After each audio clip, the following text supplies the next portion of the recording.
আমি বুঝলাম না, বাংলাদেশ ক্রিকেট বোর্ড হঠাৎ এরকম হয়ে গেল কেন? আজ আমাদের দেশের ক্রিকেটের জন্য এত বড় একটা অর্জনের রাত, কোথায় আমরা এটা সেলিব্রেট করব, উৎসবে রঙিন করে তুলব হোম অফ ক্রিকেট, সেইখানে আতশবাজি ফুটবে, Bangladesh cricket board president Aminul Islam Bulbul ভাই শুভেচ্ছা বার্তা দিবেন, মিষ্টি খাওয়া খাই চলবে, চাই কি মেজবানও হয়ে যেতে পারে, কিন্তু কোথাও কোনো সারা শব্দ নেই, সব চুপচাপ। কারণটা কি? আমাদের আজকে যে অর্জনটা হলো সেটা কি হেলাফেলার কিছু? বলেন তো দেখি, অর্জনটা কি জানেন? বাংলাদেশ 2028 সালে টি-20 বিশ্বকাপে খেলাটা নিশ্চিত করেছে। আইসিসি প্রেস রিলিজ দিয়ে সেটা জানিয়ে দিয়েছে 2026 টি-20 বিশ্বকাপ না খেলেই আমরা 2028-এর টি-20 বিশ্বকাপ খেলা নিশ্চিত করে ফেলেছে। এই অর্জনটা কি? যেন তেন অর্জন। বুলবুল ভাইরা যদি থাকেন তাহলে হয়তো বা 2028 বিশ্বকাপ না খেলেও 2030 বিশ্বকাপ খেলাটা আমরা নিশ্চিত করে ফেলতে পারি। অবশ্য সেটা হবে না, অনেকগুলো কারণে হবে না। বুলবুল ভাইরা ততদিন থাকবেন না। আর যদি এখন বাংলাদেশে 12 ফেব্রুয়ারির পরে যেই সরকার এসেছে সেই সরকার তো আবারও ক্রিকেটটাকে প্রায়োরিটি দিবেন। এই সরকারের কাছে তো আর ক্রিকেট পার্শ্ববর্তী দেশের একটা হেজিমনি চাপিয়ে দেবার অংশ না বলেই আমরা বিশ্বাস করি। ফলে ওইটা হয়তো বা হবে না। কিন্তু এই যে আমরা এই বিশ্বকাপ না খেলেই পরের বিশ্বকাপ খেলাটা নিশ্চিত করে ফেললাম, এইটা আসলে বিসিবির, আমিনুল ইসলাম বুলবুল ভাইয়ের বিসিবির সেলিব্রেট করা উচিত বলেই তো আমি মনে করি। দেখুন, এইবারে বিশ্বকাপে বাংলাদেশের কি হয়েছে না হয়েছে সেটা তো আমরা জানি। কিভাবে আমরা ওয়ার্ল্ড কাপ খেললাম না এটা নিয়ে আমরা বিস্তর আলোচনা অনেকবার অনেক ভিডিওতে অনেকভাবে অনেকেই আসলে করেছি। কিন্তু ধরুন বিশ্বকাপে খেলবো না ওরকম একটা সময়ে একটা খবর ছড়িয়ে পড়েছিল, বাংলাদেশ যদি এই বিশ্বকাপ না খেলে তাহলে র্যাঙ্কিংয়ে আমরা 21 নম্বরে চলে যাব। ওইটা আসলে একটা ফাউল কথা, ওইটার আসলে কোনো ভিত্তি নাই।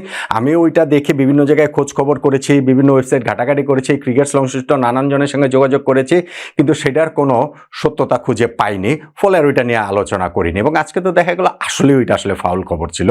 সত্যিকার অর্থেই এই বিশ্বকাপ না খেলাটা আমাদের স্পোর্টিং দিক থেকে বিরাট বড় ক্ষতি, এবং এই ক্ষতিটা কোনোভাবেই কোনো কিছু দিয়েই এই ক্ষতি পুষিয়ে ওঠা সম্ভব না। সেটা তো রয়েছেই, কিন্তু র্যাঙ্কিংয়ে আমরা 21 নম্বরে চলে যাব, বিষয়টা সেটা নয়। আজকে আইসিসি একটা প্রেস রিলিজ দিয়েছে 2028 টি-20 বিশ্বকাপে কোয়ালিফিকেশনের ক্ষেত্রে, যেহেতু আজকেই এই 2026 টি-20 বিশ্বকাপের সুপার 8 নিশ্চিত হয়েছে। হিসাবটা কি? বাংলাদেশ কিভাবে পরের বিশ্বকাপ অস্ট্রেলিয়া নিউজিল্যান্ডে যেটা হবে সেটা খেলাটা নিশ্চিত করেছে। হিসাবটা হচ্ছে এইবারের বিশ্বকাপে সুপার 8-এ উঠেছে যে 8টা দল, তারা সরাসরি কোয়ালিফাই করবে খেলার জন্য, এবং স্বাগতিক হিসাবে অস্ট্রেলিয়া ও নিউজিল্যান্ড এই দুইটা দল তো কোয়ালিফাই করবেই বা করেই গিয়েছে। এইবারের বিশ্বকাপ থেকে সুপার 8-এ উঠেছে Bharat, Pakistan, Sri Lanka, Zimbabwe, south Africa, New Zealand, West Indies, England, এই 8টা দল।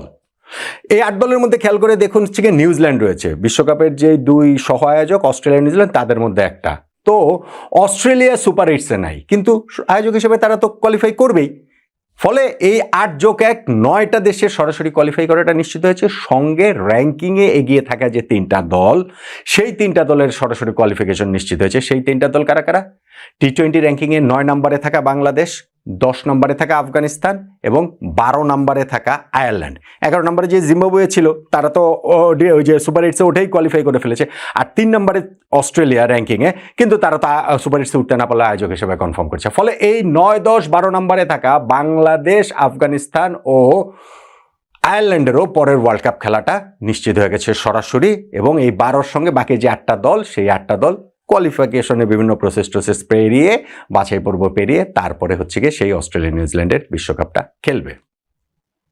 দেখুন, এবারে বিশ্বকাপে বাংলাদেশের খেলার ক্ষেত্রে কোনো ক্ষেত্রে ওই জিনিসটা ছিল না যে পরের বিশ্বকাপে আমরা কোয়ালিফাই করতে পারবো কি পারবো না। এইবারেরটা হিসাবটা ছিল এইবারই, এবং এইখানটাতে আমরা আসলে কতটা ভালো করতে পারতাম, কতটা ভালো করার সুযোগ ছিল।